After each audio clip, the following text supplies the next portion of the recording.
Salve galera, como que vocês estão? Tudo certinho? Tudo tranquilo com vocês? Cara, hoje eu vou trazer para vocês um dos vídeos acho que mais legais assim que eu pude fazer o roteiro sobre o Futurliner. Porque ela se confunde com um pouquinho da história americana e eu acho isso fantástico. Eu sempre digo para vocês que eu gosto muito de ver como os motores transformaram o mundo, as mudanças que foram acontecendo de acordo com a evolução dos motores. E os Estados Unidos, especialmente, têm uma relação histórica muito forte com as montadoras de veículos. A Ford, a GM e a Chrysler são montadoras que estiveram presentes em momentos cruciais do mercado norte-americano. Inclusive, nesse último problema que a gente teve aí global, eles produziram respiradores, por exemplo. Durante a Segunda Guerra Mundial, eles produziram tanques, blindados e etc. E a história de hoje é uma história sobre desenvolvimento e superação de uma grande crise. Então, como o Futurliner tem tudo a ver com a questão histórica, vou fazer uma breve introdução para vocês. Em 1929 houve a quebra da Bolsa de Nova York. Vocês devem lembrar, o grande crash, a pior crise econômica que já aconteceu nos Estados Unidos e que quebrou quase que o mundo inteiro.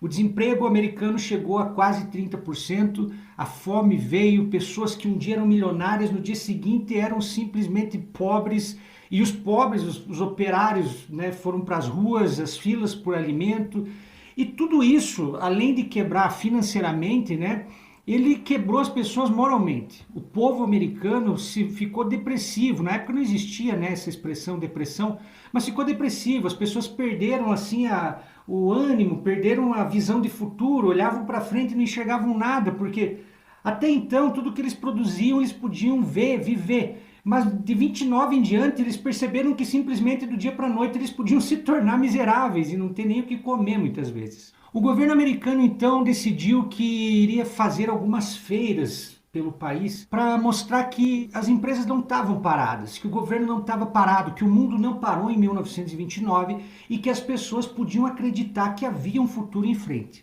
Em 1936, eles fazem então a Feira de Chicago, onde foram apresentadas diversas tecnologias do amanhã, onde eles queriam demonstrar como que seria mais ou menos a vida no futuro. E quem foi visitar essa feira foi um cara muito genial que se chama Charles F. Kettering. Esse cara era um grande inventor da General Motors e quando ele viu toda aquela feira, ele teve uma ideia genial. Eu vou fazer um parênteses aqui só para falar sobre o Kettering, porque tem uma marca atual que tem tudo a ver com ele e vocês provavelmente não sabem. O Kettering foi um dos caras que inventou a partida elétrica dos carros. Antes de 1911, você tinha que bater manivela para fazer o carro pegar. A partir de 1911, ele inventou a partida elétrica e colocou pela primeira vez em um Cadillac. Ele teve várias patentes e ele criou, inclusive, a Companhia de Laboratórios de Engenharia Dayton, cuja sigla se chama Delco. E para resumir para vocês a história, depois de várias fusões e etc. da Delco, que era a empresa dele, com a General Motors, com outras empresas, em 1974 nasceu a AC Delco, que até hoje é vendida nas concessionárias Chevrolet como peças genuínas. Inclusive, mais uma curiosidade, a missão Apollo em 1969, que levou o homem à Lua, né, que era com o Mike Collins, o Buzz Aldrin e o Neil Armstrong, ela utilizou velas de ignição da Delco. Aí tu chega hoje para o cliente e fala assim, posso colocar velas AC Delco no seu Chevette? O cara te olha e fala assim, mas velas AC Delco são boas? Dá vontade de falar, cara, levou o homem até para a lua, mas certo que presta, né? Falando nisso, AC Delco, passe ali no bar do japonês e deixa uma cervejinha paga para mim, né? Pelo jabá aqui, né? Claro, melhor do que nada. Mas enfim, voltando, o Kettering foi o cara que deu início à Cedelco. Mas nesse momento, em 1936, ele passa nessa feira de Chicago e pensa o seguinte, cara, é muito legal essas tecnologias, tudo isso que está sendo mostrado, né, essa estrutura, só que tem um problema, só as pessoas que estão nas capitais que conseguem ver isso.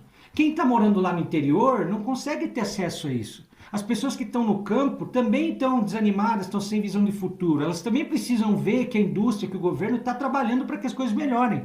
O que a gente tem que fazer? Vamos pegar tudo isso aqui, né, de uma maneira resumida, as principais tecnologias, e vamos montar uma feira itinerante, uma caravana de veículos que vá de cidade em cidade mostrando para as pessoas de cidades menores, de vilas menores, as tecnologias do futuro. Só podia partir de um cara desse. E aí ele fala ali com a diretoria da General Motors e eles topam o desafio. E claro que não seria uma caravana comum. Em 1936 eles caem na estrada, sendo que a primeira cidade que eles param é em Lakeland, na Flórida. E como que era essa caravana? Agora que a gente entra na parte legal. Ela era composta por 8 vans chamadas de Streamliners, que eram vans muito bonitas, muito charmosas, que eram feitas justamente para chamar atenção. Nós não temos muitas informações relacionadas à parte mecânica delas. O que a gente sabe é que ela utilizava um motor de 6 cilindros em linha a gasolina, tá? Que chegava a uma média de 60 km por hora.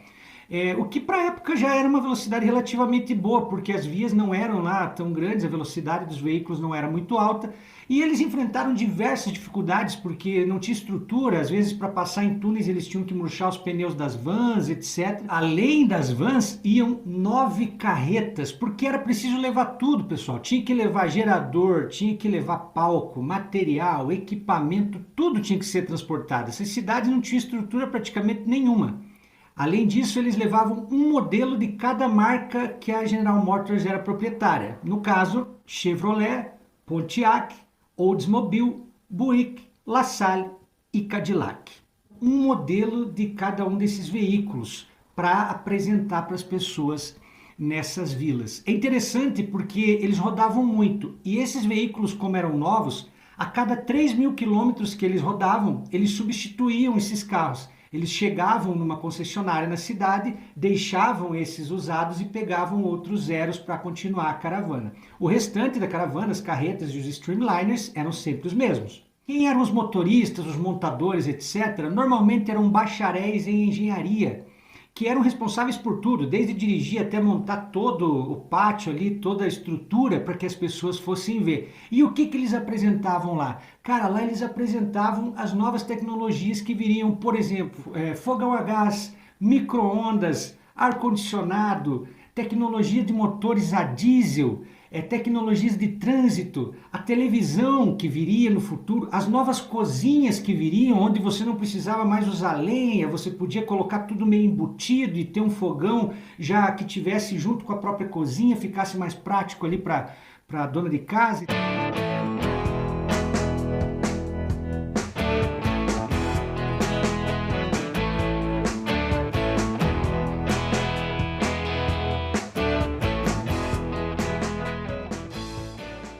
A gente precisa lembrar que essas pessoas elas não tinham televisão, então elas ouviam falar que existia algo chamado ar-condicionado, mas elas não tinham a menor ideia de como isso funcionava, porque pelo rádio não tem como você mostrar.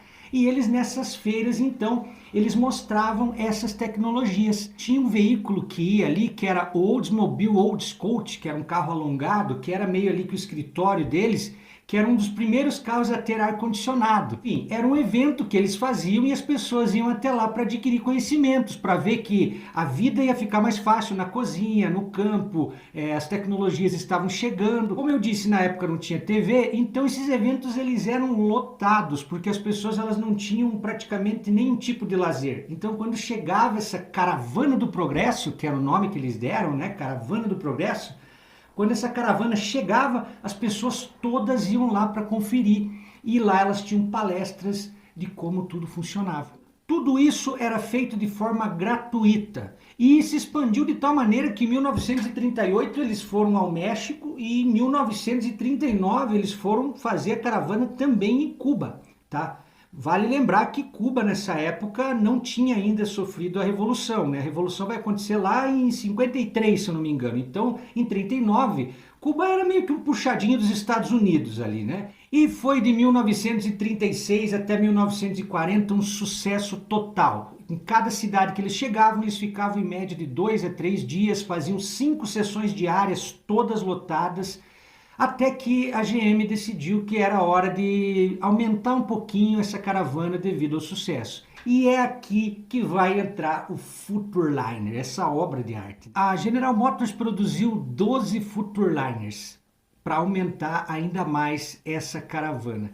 Esses veículos começaram a rodar a partir de 1941 e eles tinham 10 metros de comprimento, 2,43 de largura e 3,35 de altura.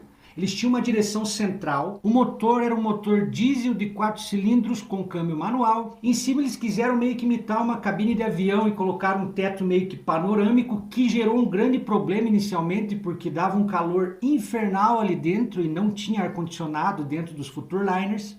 É interessante que eles tinham espaço para apenas 3 pessoas, o restante era tudo para equipamento. Os Futurliners eles tinham rodado duplo tanto na frente quanto atrás.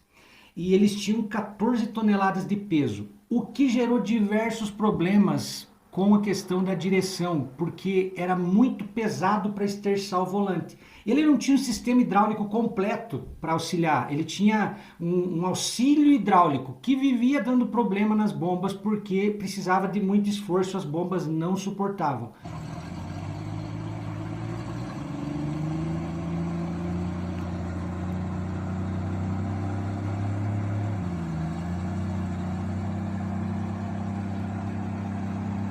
Além disso, o freio dele era péssimo, justamente por causa do peso, o que acarretou em um acidente, inclusive, que um bateu na traseira do outro e depois disso eles tiveram que começar a andar mais espaçados. Todos os Futurliners eles tinham receptores de rádio, porém só o primeiro da caravana e o último que tinham transmissores. Então o primeiro e o último conseguiam se falar na hora de sair e na hora de parar. Os demais seguiam, né, o que estavam ouvindo ali na frequência. Os Futurliners, cada um deles, né, tinha cabine na parte da frente e na parte de trás eles abriam as laterais, puxavam uma torre, que no caso era a iluminação, eles já vinham com a própria iluminação e tinham seus próprios geradores, e cada Futurliner falava sobre um assunto. E eles seguiram rodando por diversas cidades até que em 1941 os Estados Unidos entram na guerra.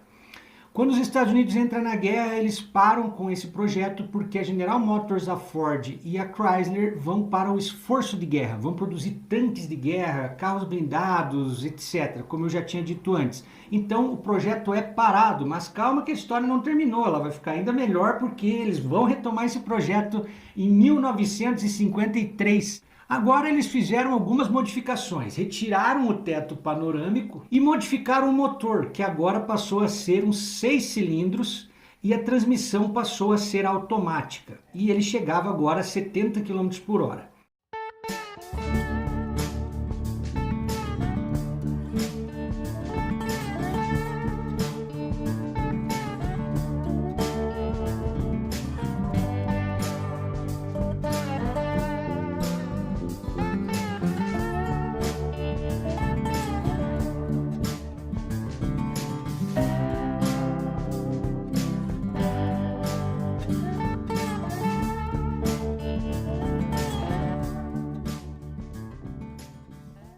Agora eles vão começar a falar também, sabe do quê? De motores a jato e de foguetes, de questões espaciais. Então você imagina um cara que está lá no interior, né, morando lá no meio do sítio, de repente começar a ouvir falar sobre tecnologia de foguetes, né? O cara às vezes não tinha um fogão a gás em casa. Então era algo assim que as pessoas esperavam ansiosamente para que essa feira chegasse e ficavam maravilhadas. Tudo era gratuito, os caras eram bacharéis, todos eles eram muito bem vestidos, né? A GM cuidou de que eles fossem vestidos meio que como aviadores, assim, para que passasse uma credibilidade maior ainda, né, para as pessoas. Só que nessa época a televisão já estava se tornando algo muito popular. Então eles voltam em 1953 com a parada do progresso, mas em 1956 eles acabam encerrando, já que agora a televisão já tinha se tornado algo popular e eles podiam fazer isso pela TV, e porque como as pessoas agora tinham lazer, elas não iam mais tão empolgadas para ver essa feira itinerante. Durante todos os anos que foram feitas, eles visitaram mais ou menos 260 cidades e em torno de 13 milhões de pessoas assistiram às suas apresentações. Depois que isso acabou, 2 Futurliners foram doados para a polícia de Michigan. Um deles, inclusive, acabou continuando sendo um carro de polícia itinerante que ia em cidades menores para falar sobre segurança pública. Um dos Futurliners foi vendido para um pastor que utilizou ele também como um palco itinerante para fazer pregações pelos Estados Unidos. Outros acabaram indo para o ferro velho e alguns viraram motorhomes, etc. Vale lembrar que hoje eles valem muito dinheiro, afinal só foram construídos 12 Futurliners.